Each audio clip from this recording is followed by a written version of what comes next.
ஓம் சாய்ராம்.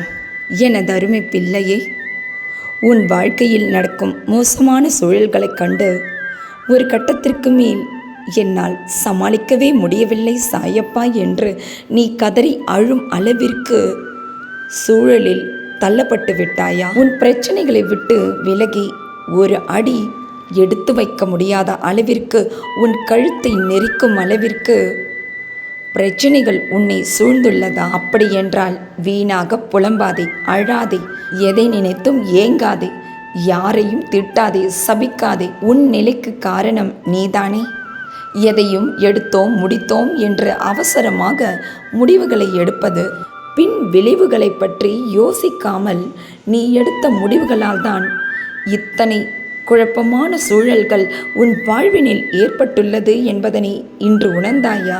எதுவாக இருந்தாலும், எந்த பிரச்சனையாக இருந்தாலும் குடும்பத்தின் விஷயங்களை உன் குடும்பத்தோடவே முடித்திருக்க. அதை விடுத்து உன் உடன்பிறப்பாக இருந்தார்களே என்று அவர்களிடம் எல்லாம் சென்று உனது வீட்டு விஷயத்தை பேசினாய் அல்லவா? இன்று அந்த பொறாமையின் உச்சம் என்ன நடந்தது என்று உன்னால் புரிந்து கொள்ள முடிகின்றதா? உன் உடன்பிறப்பாக இருந்தாலும் உன் பேச்சில் எந்த வரம்பும் நீ வைத்திருக்கவில்லை. அதுதான் நீ செய்தவர்களுக்கு என்று உதவி தேவைப்பட்ட போது நீ ஓடி சென்று உதவினாய், அதுவும் எதையும் கேட்காமலே. ஆனால் உனக்கு என்று உதவி கேட்டபோது அவர்கள் செய்தார்களா? பல கேள்விகளை அல்லவா கேட்டார்கள். இம்மாதிரியான நன்றியே இல்லாதவர்களுக்கு நீ ஓடி சென்று உதவி செய்தாய் அல்லவா? அதுதான் உன்னை இந்த நிலைக்கு கீழே தள்ளியுள்ளது. உன்னை மட்டுமல்ல, உனது மொத்த குடும்பத்தையுமே ஆட்டி படைத்துள்ளது. அவரவர்களின் கர்மா அவரவர்கள் தானே அனுபவித்தாக வேண்டும். அதனை நீ வாங்கி கொண்டாய். அது இன்று உன்னை காலை சுற்றின பாம்பு போல விடாமல் துரத்துகின்ற. அவர்கள் அனுபவிக்க வேண்டிய அத்தனை துன்பத்தையும் நீ முடித்து விட்டாய், அதுவும் எந்த குற்றமும் செய்யாமலேயே. அப்படி இருக்க நான் உன்னை தனியாக விட்டு விடுவேன். இதற்குத்தான் வீண் விவாதங்களை தவிர்த்துவிடு என்று முன்பே சொல்லியிருந்தேன். தேவையில்லாமல் நீ சிலரிடம் செய்த விவாதத்தினால், அவர்கள் உனக்கு விட்ட சாபத்தினாலும் இன்று உன்னை மட்டுமல்லாது உன் மொத்த குடும்பத்தையுமே ஆட்டி படைத்துக் கொண்டிருக்கின்றது. ஆனால் நீ செய்த புண்ணியத்தால் தான் அவர்களால் நீ படும் இந்த துன்பத்தை அவர்கள் முன்னிலையில் அதனை காட்டாமல் அவர்களை நான் தள்ளி வைத்திருந்தேன். கண்கள் கெட்ட பின்பு சூரிய நமஸ்காரம் செய்து என்னதான் எல்லா துன்பத்தையும் முடித்து விட்டாயே. இனிதான் எனது ஆட்டத்தை உனது எதிரிகளுக்கு ஆரம்பிக்கப் போகின்றேன். இதுவரை அவர்கள் வாழ்வினில் அவர்களுக்கு தேவையானதை நான் அள்ளி அள்ளி கொடுத்ததை தானே நீ பார்த்தாய். இனிதான் எனது ஆட்டத்தை நீ முழுமையாக பார்க்க. என் பிள்ளையான உனக்கு யாரும் இல்லை என்று தானே ஏளனமாக பேசி சிரித்தார்கள். இன்று தெரிந்து கொள்வார்கள் உனக்கு பின்னால் யார் இருப்பது இந்த மகா சக்தி உள்ளது என்பதனை முழுமையாக புரிந்து கொள்வார்கள். உன்னை நாடி உன்னிடம் உதவி கேட்டு வருவார்கள். உன்னால் முடிந்த உதவியை மட்டும் செய்துவிடு. இனியாவது உன்னை சுற்றி நடக்கும் அனைத்து விஷயங்களிலும் விழிப்புணர்வோடு இருந்து. அப்படி என்றால் நான் இன்று கதறி அழும் அளவிற்கு துன்பங்களை அனுபவித்துக் கொண்டிருக்கின்றேனே, அதற்கு ஓர் முடிவே இல்லையா சாயப்பா என்று தானே என்னிடம் கேட்கின்றாய்? உன்னை சுற்றி 1000 வாசல் கதவுகளும் தாழ்த்தப்பட்டிருந்தாலும் உனக்காக ஒரு ஜன்னல் வழியை காண்பித்து அந்த வெளிச்சத்தின் மூலமாக உன்னை கண்டிப்பாக நான் மீட்டெடுப்பேன் அம்மா. உன் கர்மவினை என்னும் இருட்டறையிலிருந்து உன்னை மீட்டெடுக்க வேண்டிய நேரம் வந்துவிட்டது. அந்த சரியான நொடி வரும் வரை கொஞ்சம் பொறுமையாக இரு. நடக்கும் சூழல்களால் இப்பொழுது நீ மனதளவில் சோர்ந்துள்ளாய். என்னிடம் உள்முகமாக ஓயாமல் பேசிக்கொண்டே இரு. எனக்கு வேலைகளை கொடு. நீ சுறுசுறுப்பாக இருந்து எனக்கும் சுறுசுறுப்பாக வேலைகளை கொடுத்து கொண்டே இரு. நான் உனக்காக அனைத்து வேலைகளையும் சிறப்பாக செய்து முடித்து தருவேன். என் கண்களை பார்த்து பேசு. அது உனக்கு வேண்டிய பதிலை நிச்சயமாக கொடுக்கும். 2 மணி நேரத்தில் என்னை தேடி என் படத்தின் முன்னர் அமர்ந்து எனக்கு நன்றி சொல்லி அழப்போகின்றாய். நீ என்னிடம் வைத்த அத்தனை வேண்டுதல்களுக்கும் பதில் கிடைக்கும் விதமாக, உனக்கு உச்சக்கட்ட முடிவாக உன்னை முன்னேற்ற பாதையில் அழைத்து செல்லும்படி ஒரு அதிசய சம்பவம் நடக்கப் போகின்றது.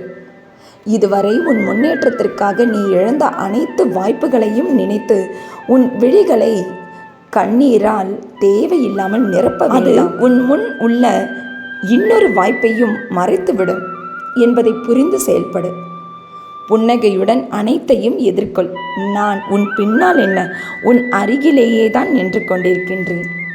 அனைத்தையும் பார்த்து கொண்டுதான் இருக்கின்றேன். அனைத்தையும் என் பிள்ளை நீ அழகாக சமாளித்து கொண்டுதான் வருகின்றாய் என் துணையோடு. அதனால் எதை நினைத்தும் நீ கவலைப்பட வேண்டாம். என் நாமத்தை உச்சரிப்பதுதான் உனது வேலை. எதனையும் யாரிடமும் பேசுவதற்கு முன்பு எப்பொழுதும் யோசித்து பேசு. உன்னுடன் இருப்பவர்கள் சொல்கிறார்களே என்று அவர்கள் சொல்வதை ஏற்றுக்கொண்டு யாரிடமும் பேசிவிடாதே. நீயாக சுயமாக சிந்தித்து பேசு. வார்த்தைகளுக்கு என்றுமே உயிர் உண்டு. வாழ்வது உயிர்கள் மட்டுமல்ல, வார்த்தைகளும் தான் என்பதை புரிந்து கொள். இறைவன் ஒவ்வொரு நல்ல உள்ளங்களிலும் அழகாக வீற்றிருக்கிறார். அப்படிப்பட்ட நல்ல உணர்வில் ஊறி போனவர்களுடன் இனிமேல் நீ பேசி பழகுவாய். உன்னை புரிந்து கொள்ளாமல் உதாசீனப்படுத்தியவர்களுடன் உரிமைக்காகவோ அன்புக்காகவோ என்றுமே ஏங்காதே. உனக்கு வேண்டியதை அனைத்தும் செய்து தர நான் இருக்கிறேன். அதற்கான நல்ல காலம் நெருங்கிவிட்டது. யார் என்ன வேண்டுமானாலும் பேசினாலும் நீ முடித்தவரை மௌனமாக இரு. பேசும்போது பணிவாக பேசு. உனது வார்த்தைகளில் கவனம் இருக்கட்டும். நின்று நிதானமாக பேசு. உன் தன்மானத்திற்கு இழிவாக யார் பேசினாலும் அதனை அனுமதிக்காதே. நீ அவர்களை எதிர்த்து ஒரு வார்த்தை சொல்லலாம். அந்த ஒரு வார்த்தையோடு முடித்துக்கொள். ஏனென்றால் அந்த ஒரு வார்த்தைக்கும் அவர்கள் 1000 அர்த்தங்களை வைத்திருப்பார்கள். உன்னை நொடியில் அனைத்து பிரச்சனைகளிலிருந்தும் கலைத்துவிட்டு என் செல்ல பிள்ளையான உன்னை கைதூக்கிவிடும் நேரம் நெருங்கிவிட்டது. இன்னும் ஒரு சில நாட்களில் அனைத்து சூழல்களும் மாறப்போகின்றது. நமது வாழ்க்கையா இப்படியெல்லாம் மாறிவிட்டது என்று நீயே அதிசயிக்கப் போகின்றாய். அப்பொழுது என்னிடம் நன்றியை சொல். அது போதும். சுற்றி இருப்பவர்கள் உயர்ந்து கொண்டிருக்க நீ மட்டும் அழுது கொண்டிருப்பது உனது தலையெழுத்தா? இல்லை, உன் தலையெழுத்தை நான் என்றோ மாற்றிவிட்டேன். எல்லாம் முடிந்துவிட்டது. உனக்கான அனைத்து வேலை வாய்ப்புகளும் கைகூடி வரப்போகின்றது.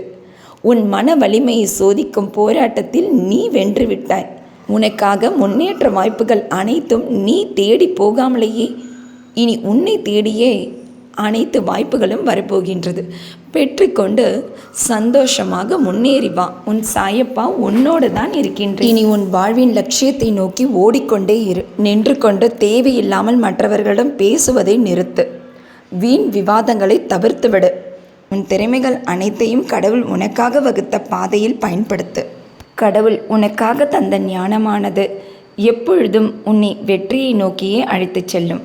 அதை விடுத்து தவறான பாதையில் நீ செல்வதற்கு எண்ணினாலும் கூட உனக்கு தவறான விஷயங்களே நடக்கத் தொடங்கும் என்பதை புரிந்து செயல்படு. இனி உன் வாழ்வினில் அன்பும் சிரிப்பும் மிகுதியாக இருக்கட்டும். இன்றும் என்றும் என்றென்றும் உன் சாயப்பா உன் அருகில். வாழ்க வையகம், வாழ்க வளமுடன். ஜெய் சாய்ராம்.